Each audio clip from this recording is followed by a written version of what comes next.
In this video, I'm going to show you how you can easily finish or resign a game with a bot.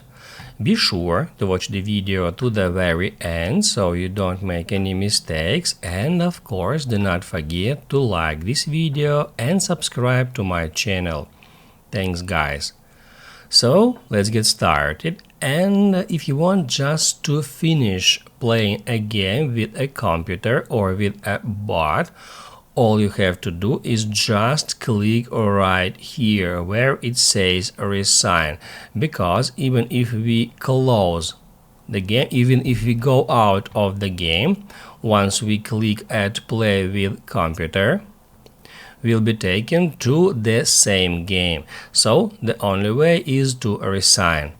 Click right here, and that's how we can finish a game. If this video helped you out, don't forget to hit the like button.